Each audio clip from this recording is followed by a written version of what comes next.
I'm just so very grateful to Senator Cory Booker and Joy Marie for that discussion. And I'm sure that we were all enlightened and we were all blessed by their participation.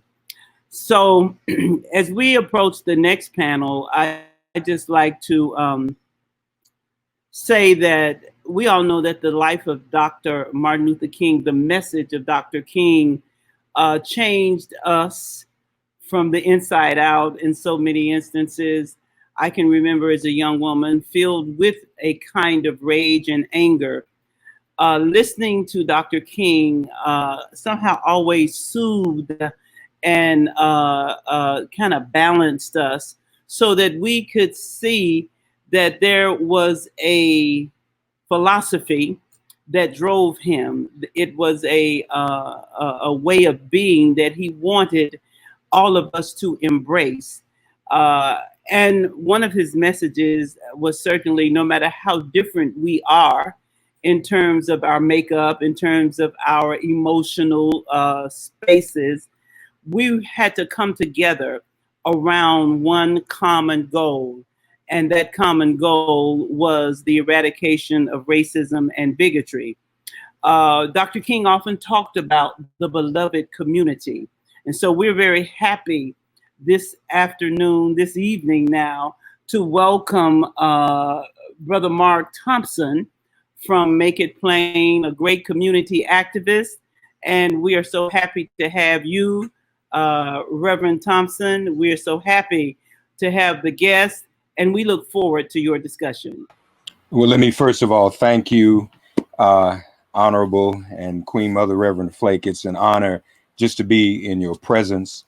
Great. And we're looking forward to a great conversation. What you're doing today is very important and very critical at this time. Amen. Amen. Thank you. Thank you. Thank you. So, folks, we're going to get the other panelists on board, I guess, momentarily as we get them in. Here we go. There's everybody coming in. I see Bree. I didn't even know you were gonna be here. You didn't ask my permission to come on this panel. But it's good. It's good to see all of you, folks. As we all know, as a matter of fact, tomorrow's a big day. It's an historic day. Reverend Barber has picked up the mantle of Dr. King in terms of the beloved community. Dr. King was assassinated building the beloved community. Frankly, I think we all know that's why he was assassinated, because he was beginning to transform even white America in terms of what our struggle is. It seems that is happening again, be it through the Poor People's Campaign, but even more recently and more urgently through what we've seen first in the pandemic and now in this police demic. And we see whites in the streets being allies to us to a certain extent. We hope that will continue and grow.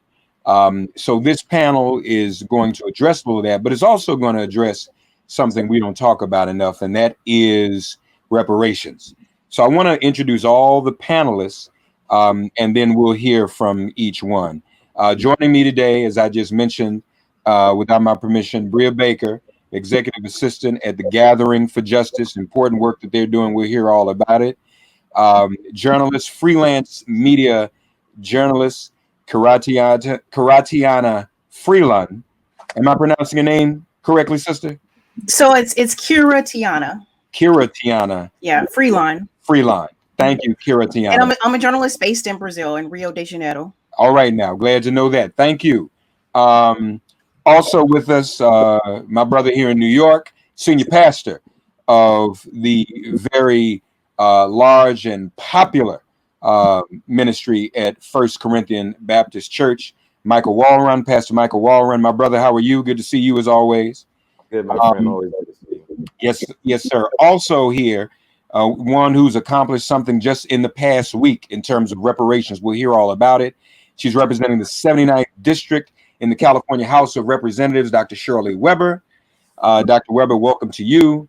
And also He'll be with us for a short time. In fact, we'll start with him because he's actually leading the Juneteenth virtual town hall on reparations tonight on behalf of the National African American Reparations Commission, the convener of the National African American Reparations Commission, Dr. Ron Daniels. Welcome to you all.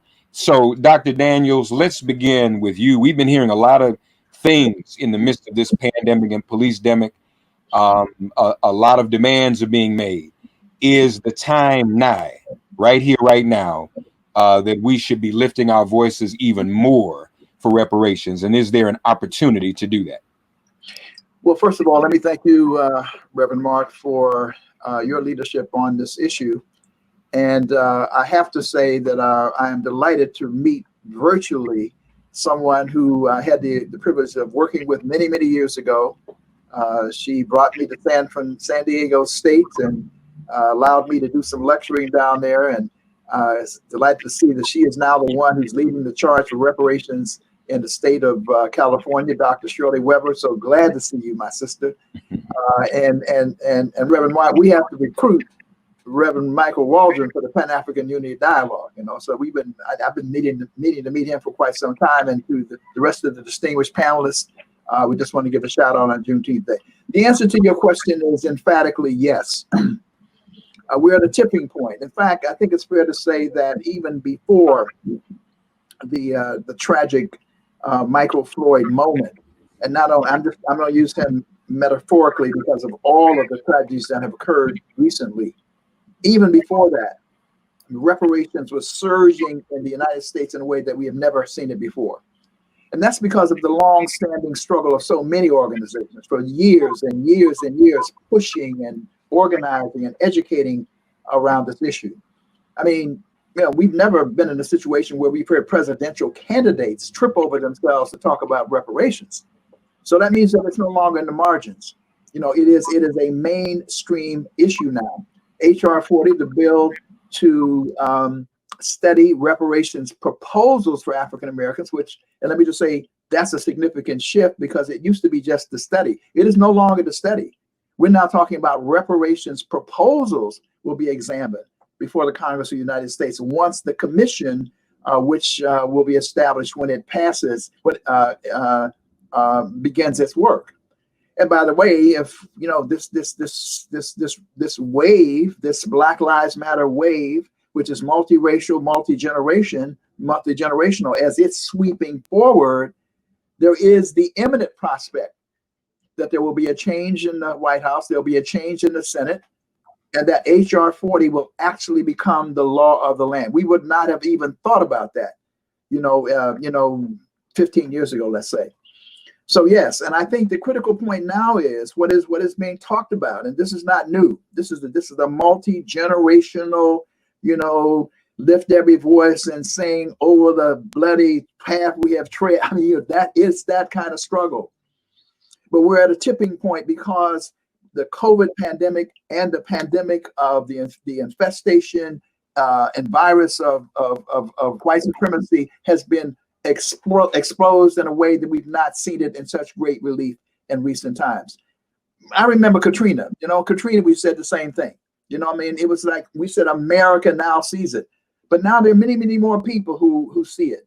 And so I believe that we're at a tipping point. I think the critical point now is police brutality, the whole beautiful radical movement for divest and reinvest and defund and all of that good stuff, reimagining the police so we have public safety and not the police is critically important. But at the end of the day, the underlying conditions, the underlying inequalities and disparities, which in fact help to drive that conversation, has to be rectified. There can be no more perfect union unless reparations is at the center of a more perfect union. And it's not just that we want to receive reparations. Reparations is a part of healing ourselves, but it's also a way of talking about how to imagine a new kind of society.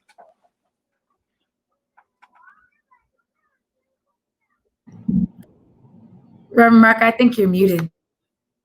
Yeah, I'm not hearing you. Oh. They told me to mute and I forgot to unmute. That's the problem with muting. Dr. Daniels, I know you may have to leave early because of what's coming up, but we invite people to go to Reparations.com, COMM, for Reparations Commission, reparationscom.com, also COMM, Reparations.com across social media. At 7 o'clock Eastern, a big town hall with Reverend Barber, Congresswoman Sheila Jackson Lee, Joy Reid, all on reparations if you want to learn more. But I'm sure, Dr. Daniels, before you go, you want to hear from our Queen sister on the left coast who got a reparations bill passed less than a week ago. Lord have mercy, in California. So again, we talked about the federal bill, HR 40, but you in your locales, states and cities can also be a part of this. So Dr. Shirley Weber, Assembly member of the California Assembly, we want to hear from you and congratulate your success on the passing of the bill. What is the bill? What does it mean? And I don't live in California, but if I move out there this weekend, can I get my reparations?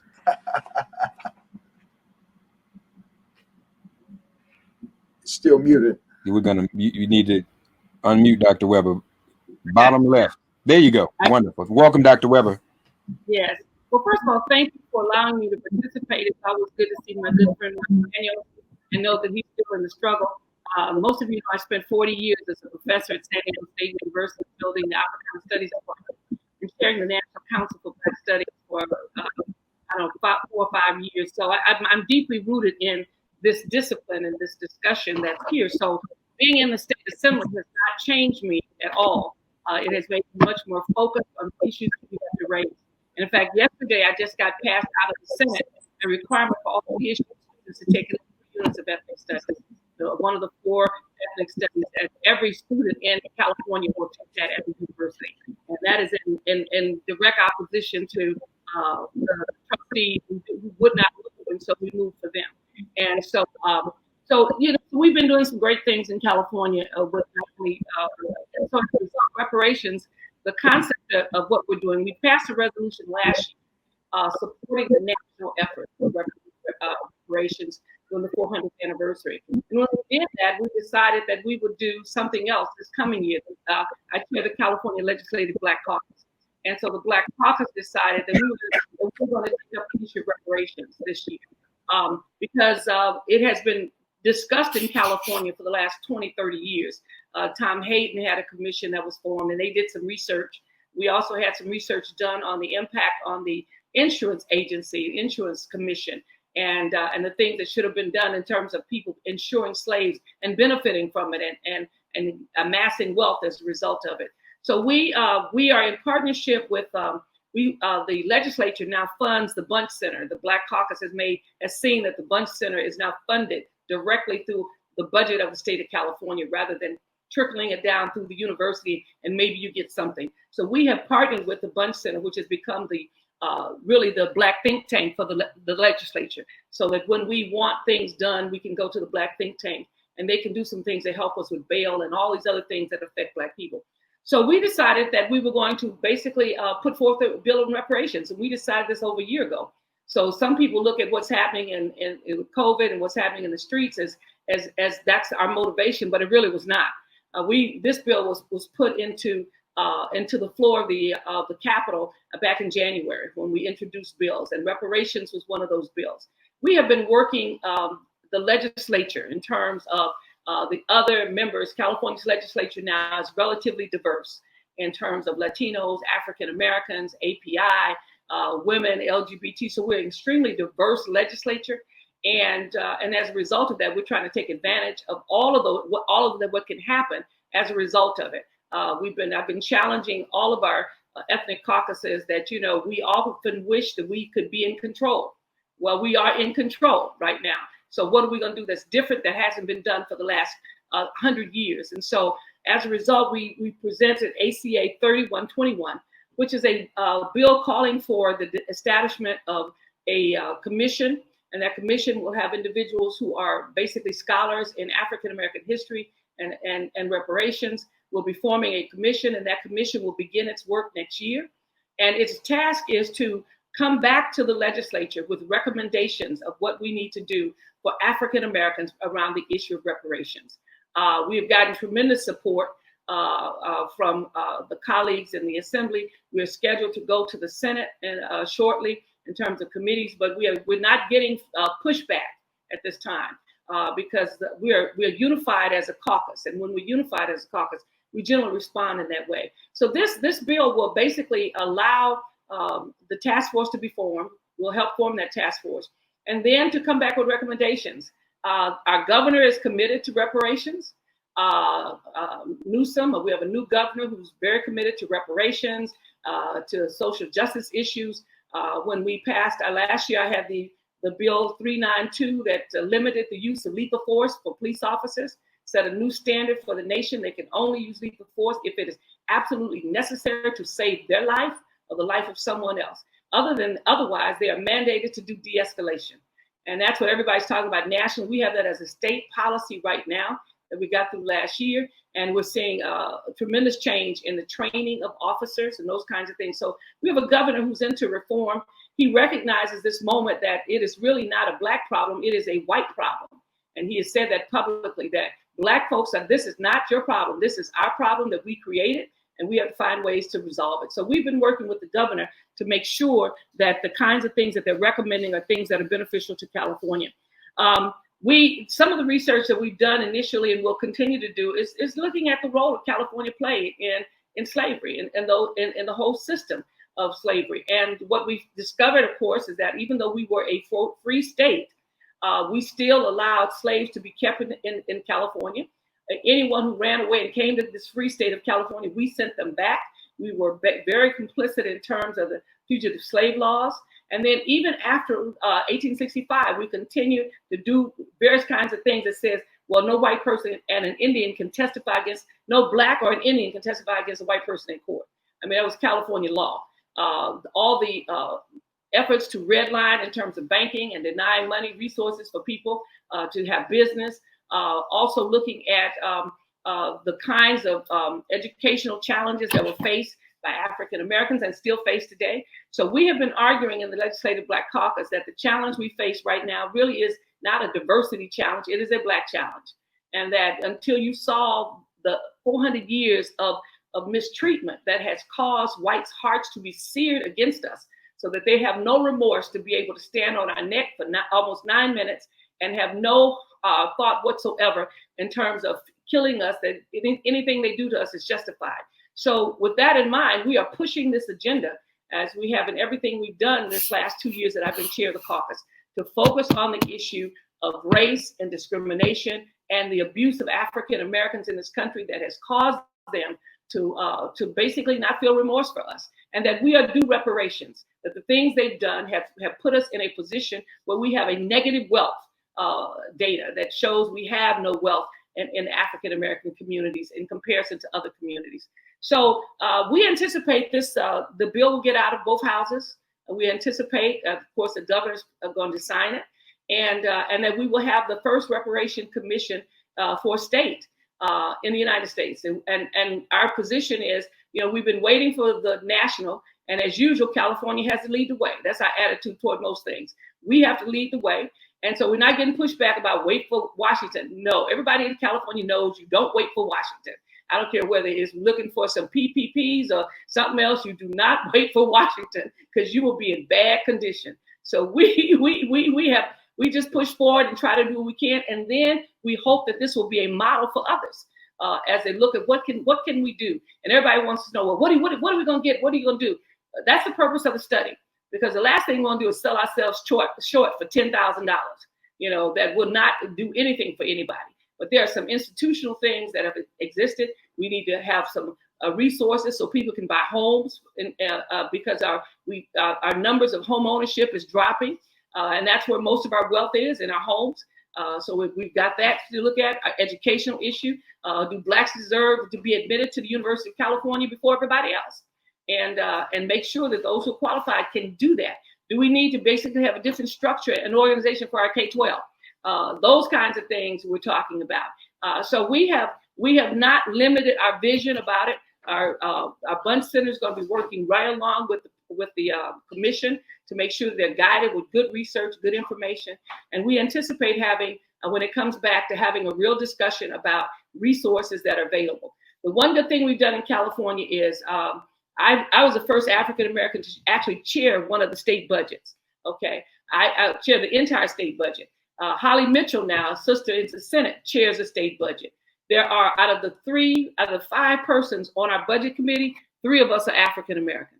So we have infiltrated the budget system of the state of California, which is the 5th largest economy in the world.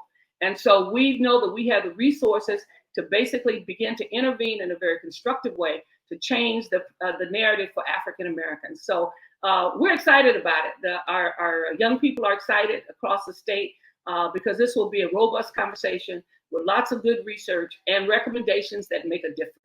And not just nibbling around the edges, but actually make a difference. And many of our legislators have come to realize that, that they have been complicit in the kind of discrimination that has existed.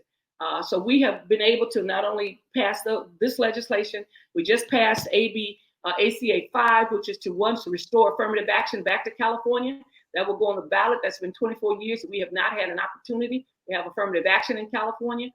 That bill just came out of a committee, will be voted on in the Senate come Wednesday, and will be placed on the ballot of California in November. So we are pushing hard in every area we can. And fortunately, what has happened, unfortunately, what has happened in the last few weeks with all the things that happened in Minneapolis, that has fueled the fire for us. And we're saying, it's time to take advantage of it and not just get a little bit, but get all we can while the fire's hot, because it's going to get cold soon. We know that. And by the time that happens, we should be firmly planted into everything that we think needs to happen. But I would suggest that those of you who are legislators, or if you have legislators who are interested, and some of you have more legislators African American than we do. We have 10 in the Assembly and the Senate combined. I would encourage you to use the Black Caucus group to make sure that you begin to do some of the things that you can do and that you must do to make some strong systemic changes and not just nibble around the edges that's there. So we anticipate a very informative and robust conversation around reparations when it is finished, and when we have our recommendations. We probably will have a national discussion about California's recommendations for reparations, and hopefully some of you will want to participate in that process and engage with us. And we anticipate that it will motivate other states to do likewise, to not go to Washington to determine whether or not you get your reparations.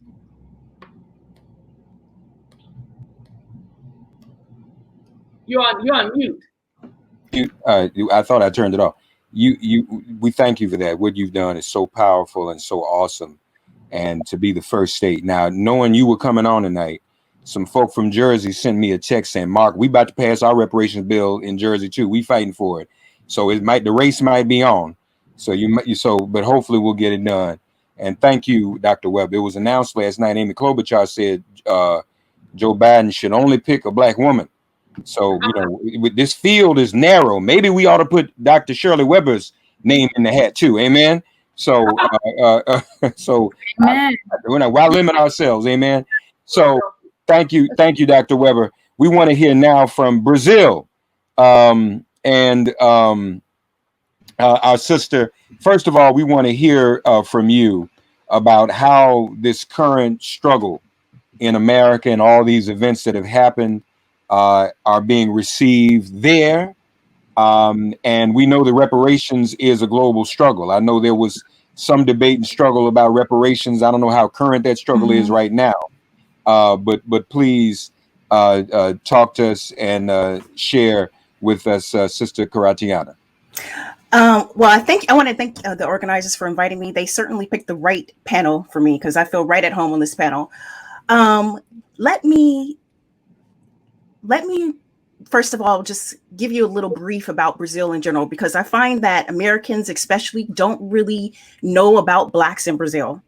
Blacks make up 55% of the 205 million people of Brazil, but despite them being the majority, there are some significant inequality. White Brazilians earn 74% more than Black people. 36% of whites have concluded higher education, but only 18% of Blacks have concluded higher education. And 45% of Blacks don't have even access to sanitation in their house, but 28% of whites don't. And something that's really interesting that I think that often Black Americans don't understand, yes, Brazil is 55% Black, but guess what? 47% of Blacks in Brazil actually supported Jair Bolsonaro, which is the right-wing president in the presidential election. So you can't assume that every Black person in Brazil thinks the same way. It's a very different type of racism that they had there that has led to led for Brazilians being diverse and not necessarily even thinking of themselves as Black. You know, the racism is very subtle. There's two different legal systems for poor Black people and for rich white people. There's a system of whitening, and more than anything, and also, you know, when I'm in Brazil, Brazilians like to say, oh, but America has segregation. Yes, America did have segregation that was actually in our legal system. But the type of segregation that is in Brazil is more of a de facto segregation. So it's very easy for me to enter places where I'm the only Black person, or go to a favela where a majority of the people of there are Black. And more than anything, the racism in Brazil is violent. And I think that's where one of the connection points that Black Americans and Black Brazilians have. A lot of people have asked me, your question being, you know, how is this new movement, this uprising of the Black Lives Matter movement impacting Brazil? And my answer to this question is always, well, guess what? Brazil has always had a Black Lives Matter movement. It might not have been called Black Lives Matter, but they've always had a movement in which they constantly, the Black movement leaders, we call them in Brazil, in which they constantly talked about how Black men and Black women suffer from violence from the police, die more than white people. Let me give you just one statistic. In Brazil, a young Black man dies every 23 seconds. If there's one stat that you need to remember, just remember that. And that's not just at the hands of police, that's just violence in general. And last year in 2019, the police killed more than 6,000 people in Brazil, and 80% of those people were Black. And so grassroots organizations in Brazil have been fighting this struggle for the last 20 years, last 30 years. But what I've seen in Brazil happening now is that, you know, in the last 2 weeks, I've seen more Brazilians go out to the street, more Black Brazilians go out to the streets, shouting Vidas Negras Importam. I've seen more than I've seen probably, you know, at any march. I've been to countless, what we call marches contra genocidio, countless marches in the last 5 years that I've lived there. But I get a sense that right now things are different. Things are, because Black Brazilians are seeing all the people who are marching out in the streets. There's a different type of Black Brazilian who is being moved to go to the streets. And so the one thing that I want you guys to remember is that when you have 6,000 people dying at the police, 6,000 people dying at the hands of police each year, with majority of them being Black, that is actually a genocide. That's the one word I want you guys to remember. That is a genocide. I just want to go over some cases. You know, just 3 weeks ago, there was a young 14-year-old kid named John Pedro, who was in his aunt's house in a favela. You know, 11 police came up and just shot 72 shots in the house, and he was shot. And of course, he died. 5-year-old kid who had to go with his mother. His mother worked as a domestic servant during the pandemic. She had to go to work. Miguel, he had to go to work with his mother. And during a moment where the mother actually walked the dog of her, as we call it, patrona, the person who was at the house allowed the kid to, go out of the house, and he fell down 9 stories and died. And that's an example of what we call like the type of systematic racism that leads to genocide in Brazil. And of course, I hope that you guys have heard about Mariela Franco. Mariela Franco was an up and coming LGBTQ councilwoman in Rio de Janeiro, and she was assassinated 2 years ago. And mainly because, these people saw the power that she was building and all the changes that she wanted to do, and they just didn't want to see that happen. So I never want to say that Black Lives Matter in America has led to another Black Lives Matter movement in Brazil. No, it may be re-energizing it. It may be leading to Brazil's what we call movimento contra o genocídio do povo negro. It might be leading for them to kind of think about their movement differently. But no, Brazilians have always been about saving Black people as a part of what they call the genocide. Another thing that, since this panel is focused on reparations, I actually think that Brazil has been an extremely successful country when it comes to reparations, and most people don't know about that around the world. For example, there is an extremely successful affirmative action program in its universities that touches undergrad, graduate students, and affirmative action touches government jobs. And this program has been so successful that last year, 50% of the people at Brazil's public universities, because the public universities are actually the best universities in the country, were Black. And this has been, I mean, that was probably at least a 200% increase in the last 15 years. So to you, Dr. Shirley Weber, if you want me to send you like stats and stories about how affirmative action is working in Brazil, let's be in touch. The second thing that I do feel like in terms of where America is and how we can connect with Brazil and help Brazil, we got to vote in Joe Biden. A lot of people don't understand that Brazil is under a right-wing president, Jair Bolsonaro, who basically is taking his cues from Donald Trump. So if Donald Trump stays in there for another 4 years, I am actually scared of what might happen to Black people in Brazil. America, we have strong institutions. Brazil, the institutions there are not as strong. Democracy is not as strong. And I think that one of the best ways and easiest ways that we can help our brothers and sisters in Brazil is just to simply vote out Trump. And secondly,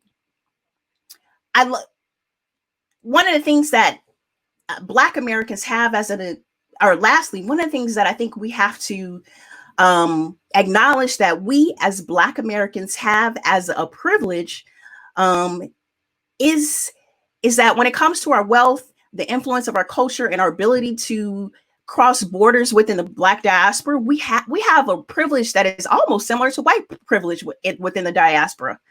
And so I feel like with this new movement, these uprisings, we're seeing this influx of money from corporations, perhaps from the government.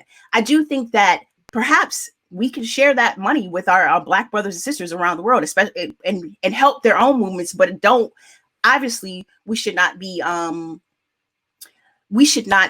in the forefront of their movements. We should, give that money, allowing them to lead their own movements. So I'm all about us learning about other movements, connecting with people. That's why, I've been living in Brazil for 5 years and I speak the language. And my goal is, to connect more Black Americans to Black Brazilians. So if you have any questions about just what's going on in Brazil, just please come to me. I will be of assistance because my goal is to connect us. I want to ask all the panelists to put, for our purposes, to put their contact info in the chat so we can follow up. We cannot have a conversation about the beloved community that does not begin with Pan-Africanism. So your struggle is our struggle, and our struggle is your struggle. Just to be clear, and I'm sure Dr. Weber and Dr. Daniels are aware of this, the African nations asked the United Nations to have a commission of inquiry about what's been happening with us. About 24 hours ago, the U.S. State Department, no good Donald Trump's State Department, Poontang's State Department, threatened the heads of the African nations. And so they withdrew their request.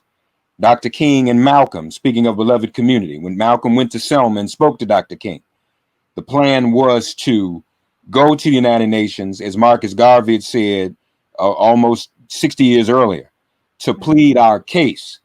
And when Malcolm brought that to Mrs. King at the church at Brown Chapel, and it was relayed to Dr. King, Malcolm was killed 2 weeks later. So there is a threat whenever we come together in this fashion as African people around the world. But we cannot surrender that effort to come together and have a beloved community. We want to move on. Y'all think I should let Bria say something? What you think? Yes. Bria, speaking of beloved community, we've had to grow even as Black folk when it comes to how we respond to and receive and embrace. You know, back when Dr. King was alive, the beloved community was a lot of times based on color. But now we're seeing the deaths of Black LGBTQIA family members, even at the hands of the police, especially trans, in so many other areas. Have we improved in that regard? And I guess we've improved, but what else do we need to do to make it right? I mean, there was also a big decision in the Supreme Court this week. Yeah.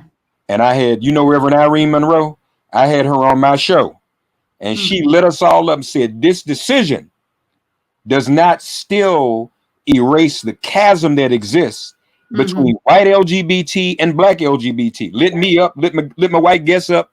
I couldn't even get up off the floor. So talk to us about where that is, and welcome, sister. I'll let you talk. Go ahead. Thank you so much, Mark. No, I completely agree. We have come a long way. There was 20,000 people who came out in Brooklyn in affirmation of Black trans lives. We have people speaking out about Dominique Fellis and about all of the Black trans women who we've been seeing lately as victims. But I think we definitely have to push it further. And I think it starts, number one, with recognizing the source and realizing that Black queer and Black trans people have always been at the forefront of these movements. You know, we celebrate Pride every June, and very few people are acknowledging the fact that it was Marsha P. Johnson, a Black trans woman, who led that campaign against NYPD discrimination and led the forefront for a lot of criminal justice transformation in the city. We also have to acknowledge the James Baldwins and the Bayard Rustins and all of the queer Black revolutionaries who have been telling us that we have to ensure that when we talk about a beloved community, we're talking about all of us. And so even if we want to talk about current day, the Black Lives Matter movement, you know, as a hashtag and as we know it, was founded by 3 Black women, 2 of whom are queer. And so, you know, when those who use the hashtag do not stand up in affirmation and protection of queer siblings and trans siblings in the community, it's a denial of those who led and created the way and paved the way for us to even have a hashtag Black Lives Matter movement after the death of Trayvon Martin. And so, yes, it's very important that we don't fall into the same systems and tricks that white supremacy has put to divide and conquer us, that says, okay, well, as Black lives, we're going to emphasize only Black men or Black cisgender people and Black heterosexual people, and not talk about the queer and trans members of our community. It's so important that we envelop, especially for those of us who are Christians and who follow the path of Jesus, who definitely was not discriminating and who was absolutely in community, in beloved community with everyone. There's no future of a beloved community without all of us. We can't do it with some of us. It's not just going to be Black men. It won't just be white people. We all exist in the future. Queer Black people exist in the future, trans Black people exist in the future, and we have to open our hearts and our minds so that we don't become as oppressive in different ways. You know, we are oppressed against in a racial sense, but we can't do that in a class sense, in a gender identity or sexuality sense. And we have to remember that on the night before Dr. King was assassinated, he was in Memphis marching with sanitation workers, marching with common folk, and talking about the fact that we need equity in a base level, and that includes every member of our community. So we definitely need to open our arms and be more loving in our approaches, and recognize that the same systems that are attacking Black men, the same systems that are attacking Black women, are more so attacking those who are queer and trans in our community. And that is our fight as well. Reverend Mark, you still on mute. See, you telling me I can't speak and you keep muting yourself. I can't see. I'm sorry. I'm going from Zoom to StreamYard. I've been on this all day. I can't even keep it what I'm doing. I apologize. Bria, we thank you. And we thank you for speaking up in the way you have. Reverend Walwyn, this is a Black, this is Great Allen Cathedral, just Black. 20 years ago, Bria couldn't Go in no black church and talk the way she just talked. You know, we've come a long way. Clearly prayers work. You know, when, you know, this week we got the SCOTUS ruling on LGBT, we got the DACA ruling. I couldn't believe it. I said there must be some typo somewhere. You know, what is going on? But it proves that when we fight, we win. We're in our struggle. Talk to us from the spiritual point of view about the beloved community. Has the church come far enough in terms of embracing the LGBT community? Is the church doing enough to be active in response right now in both this pandemic and police demic? Because some of our brethren have been kind of stubborn, Michael. I'm going to open church. I'm going to open church. And when it hasn't been safe. And lastly, is the church doing enough to speak out on behalf of reparations? Reverend Walburn. Yeah. Well, again, Mark, always good to be with you and the other guests. Truly an honor to be on this panel with everyone. There are a few things I want to say in regard to what you just asked. At the top of this segment, Dr. Flake talked about Dr. King's vision of the beloved community. And what often people forget about that is towards the end of Dr. King's life, he became a little disillusioned with the idea to a degree, because he talked about this poisonous fog of lies that are rooted in white supremacy, undergirded by ideological whiteness, that really prevents this notion of the beloved community of coming to pass. The problem is that when we think of the beloved community, we have these romanticized renderings or readings of the beloved community that are often galvanized in what I call malignant forms of sentimentalism that make truth-telling and transparency almost impossible. You cannot have a beloved community if there's no truth-telling. You cannot have a beloved community if there's no transparency. And glossing over the cruelty that exists with the pretense of innocence and distance and disconnection does a disservice to the idea of beloved community. So if you want to talk about a beloved community, the idea of a transcendent community, that true transcendent communities can't be built on fabrications in order to assuage white guilt, right? So you can't have these kinds of communities that exist with the intent to make us feel good, but are not honest about what it means. For example, we see now, and I have to say, I'm hopeful, because as a person of faith, but I'm not pessimistic, but I'm old enough to be a realist about what I'm seeing in this moment, where in many ways, Black Lives Matter as a hashtag and as a slogan, as in a galvanizing rallying call, has become fashionable in quarters of whiteness that would not have heretofore even considered it, because no one wants to seem to be out of step with the moment, right? So I must say, I am inspired by what I see, but wearing a t-shirt, carrying a sign, and chanting a slogan does not mean you're committed to radical transformation of values of institutions that reinforce systems of oppression. That is where the rubber meets the road. So if you're not committed to that kind of transformation of values in those systems, in those spaces that have been reinforcing systemic oppression, then in many ways you fall short.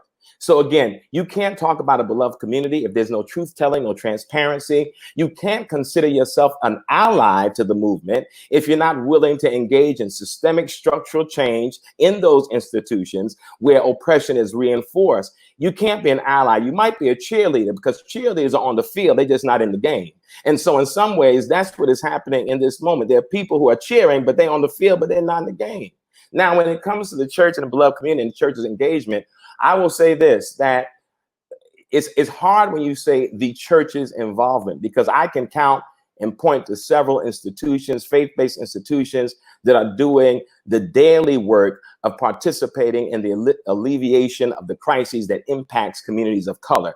Daily work. I say that because too often in these moments, we are fired up, because what happens is we are intense in our commitment about racial injustice, overt acts of racial injustice, and then we grow silent with covert acts of inequality, kind of what Sister Baker talked about, right? We grow silent to those covert acts of inequality that seek to mute the voices of those who have not only been voiceless, but have been disempowered and dehumanized in many ways. And so that becomes critical. The church and churches have been doing that work. Have we been doing it all together? Absolutely not. Have we been consistent? Absolutely not. Thirdly, to the other point you made, when it comes to the LGBTQ community, here's what I wrestle with some of my brothers and sisters and colleagues in ministry about. Again, you cannot Your activism is inconsistent and contradictory if it is only specific to certain acts of which you deem as brutal or unjust.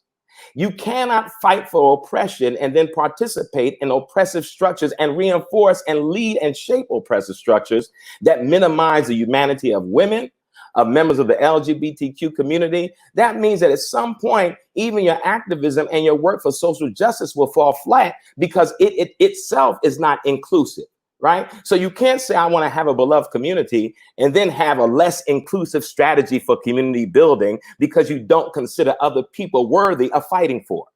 So in other words, the church, if it's going to be honest, if it's going to do some truth telling, has to be honest about its own blind spots when it comes to how we support all Black lives, you see, and especially those in the LGBTQ community and Black women.